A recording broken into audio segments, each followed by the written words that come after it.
دوسری آیت جو میں نے پڑھی اس میں اللہ تبارک و تعالیٰ نے فرمایا یا ایھا الذین آمنوا قوا انفسکم واہلیکم نارا، اے ایمان والو اپنے آپ کو بھی جہنم کی آگ سے بچاؤ اور اپنے گھر والوں کو بھی جہنم کی آگ سے بچاؤ۔ اس آیت میں اللہ تبارک و تعالیٰ نے انسان کے، ایک مسلمان کے لیے یہ بات واضح فرما دی کہ صرف خود ٹھیک ہو جانا کافی نہیں ہے کہ آدمی خود تو ٹھیک ہو گیا، اور اپنے گھر والے، اپنی اولاد اگر غلط راستے پر جا رہی ہے تو تمہاری ذمہ داری محض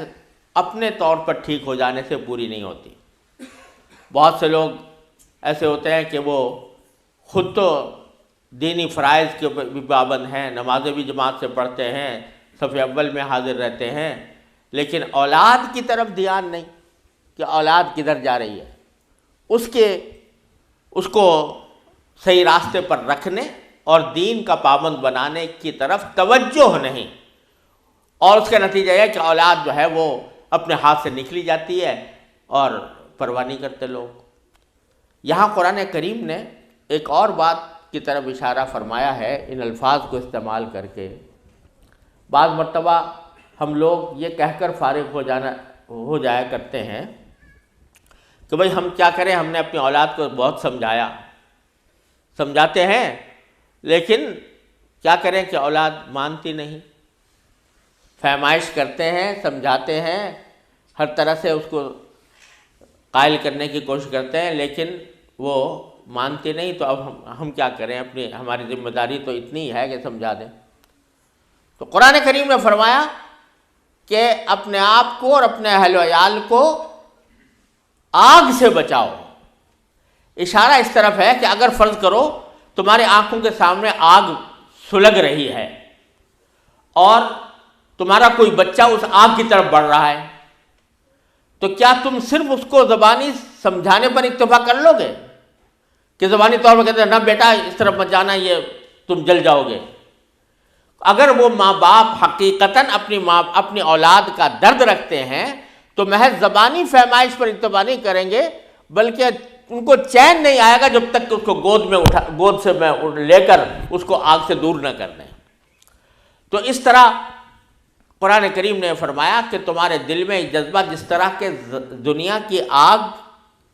کے سلسلے میں ہوتا ہے کہ اگر اولاد آگ کی طرف بڑھ رہی ہو تو تم صرف زبانی سمجھانے پر اکتفا نہیں کرتے بلکہ آگے بڑھ کر اس کو اٹھا لیتے ہو، اسی طرح جہنم کی آگ کی طرف اگر اولاد بڑھ رہی ہے، گناہوں کی طرف، کفر کی طرف، شرک کی طرف، بددینی کی طرف، تو اس وقت بھی تمہیں چین نہیں آنا چاہیے جب تک کہ تم ان کو اس سے باز رکھنے کی اپنی پوری طاقت صرف نہ کر دو۔ تو محض ایک آدھ مرتبہ سمجھا دینا کافی نہیں ہے، بلکہ آپ کو ہمیں چین نہیں آنا چاہیے جب تک کہ ہم اپنی اولاد کو جہنم کی آگ سے بچانے کے لیے اپنی ساری طاقت خرچ نہ کر دیں، ساری قوت خرچ نہ کر دیں۔ تو اللہ تبارک و تعالیٰ نے یہ بہت بڑی ذمہ داری ہمارے اوپر عائد کی ہے، اور یہ ذمہ داری یہ ہے کہ ہمارے آباء و اجداد نے ہمیں ایمان کی دولت عطا کی۔ اللہ تعالیٰ کا فضل و کرم ہے کہ ایسے ماں باپ کے گھر میں پیدا ہوئے کہ جن کے نتیجے میں اللہ تعالیٰ نے ہم کو ایمان عطا فرمایا۔ اب اگر ہم اپنی آنے والی نسلوں کے لیے، اپنی اولاد کے لیے ایمان کی دولت چھوڑ کر نہیں جاتے اور ان کو ایمان اور عمل صالح کی طرف نہیں دعوت دیتے اور نہیں بلاتے یا اس کی تربیت نہیں کرتے، تو یہ ہمارا ناقابل معافی جرم ہے۔ اللہ تبارک و تعالیٰ محفوظ رکھے کہ انسان اس میں پکڑا جائے گا، گردن پکڑی جائے گی کہ تم نے اپنی اولاد کی صحیح تربیت کیوں نہیں کی۔ اللہ تبارک و تعالیٰ نے یہ ذمہ داری ہم پر عائد کی ہے، اور خاص طور سے ان ممالک میں کہ جہاں مسلمان اقلیت میں ہیں تو وہاں پر ان کے ذمہ لازم ہے کہ وہ ایسے تعلیمی ادارے قائم کریں، ایسے تربیتی ماحول تیار کریں جس میں اولاد جو ہے وہ صحیح اسلامی تعلیمات سے باخبر بھی ہو اور ان تعلیمات پر عمل کرنے کا اس میں جذبہ بھی ہو اور وہ طریقہ بھی سیکھے۔ اللہ تعالیٰ کا فضل و کرم ہے کہ انگلینڈ میں بہت سے اسلامی اسکول قائم ہیں، بہت سے مدارس قائم ہیں۔ اللہ تعالیٰ کے فضل و کرم سے اب ان میں روز بروز اضافہ بھی ہو رہا ہے، لیکن معلوم ہوا تھا کہ اس علاقے میں اسکاٹ لینڈ میں ایسے انتظامات نہیں ہیں کہ جس میں اسلامی اسکول ہوں، جس میں بچے اپنے اسلامی ماحول کے اندر آ کر تعلیم حاصل کریں۔ دیکھیے، عالم بننا تو ہر ایک کی ذمہ داری نہیں ہے، ہر ایک کا فرض نہیں ہے کہ وہ ضرور عالم بنے پورا، یعنی پورا علم دین حاصل کرے، لیکن دین کی اتنی معلومات جو انسان کو مسلمان بننے کے لیے ضروری ہیں وہ ہر انسان کے ذمہ فرض عین ہے، اور مسلمان کی ذمہ داری ہے کہ اپنی اولاد کو اتنے علم سے اس کو آگاہ کرے۔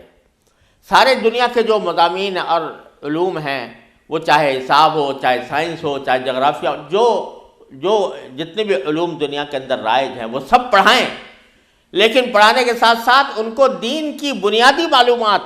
ان کو ہونی چاہیے، اور ان کی تربیت ایسی ہونی چاہیے کہ وہ ان دینی معلومات کے اوپر عمل کرنے کے قابل ہوں۔ یہ ہر انسان کی بہت بڑی ذمہ داری ہے، اور میں سمجھتا ہوں کہ یہ مسلمانوں کی ان ممالک میں موت و حیات کا مسئلہ ہے۔ فرض عین ہے مسلمانوں کے ذمہ کہ ایسے ادارے قائم کرنے کی اپنی پوری کوشش کریں۔ یہ جو بعض مرتبہ یہ سمجھتے ہیں کہ ہم نے شام کے اوقات میں بچے کو کہیں بھیج دیا اور اس نے کچھ تھوڑی سی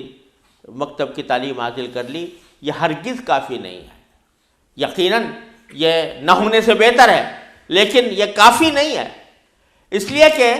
ایک بچہ جو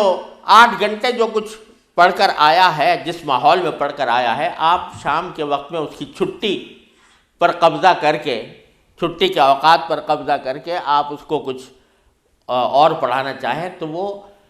اس کے لیے، اس کے ذہن کے لیے، اس کی نفسیات کے لیے کافی نہیں ہو سکتا۔ لہذا مسئلے کا حل صرف یہ ہے کہ مسلمان اپنے تعلیمی ادارے قائم کریں اور اپنے تعلیمی اداروں کے اندر اپنے مسلمان بچوں کو تمام مروجہ علوم پڑھائیں، اس میں اعلیٰ معیار کے طریقے سے پڑھائیں، لیکن اس کے اندر اسلامی معلومات بھی ہوں اور دینی تربیت کا بھی انتظام ہو۔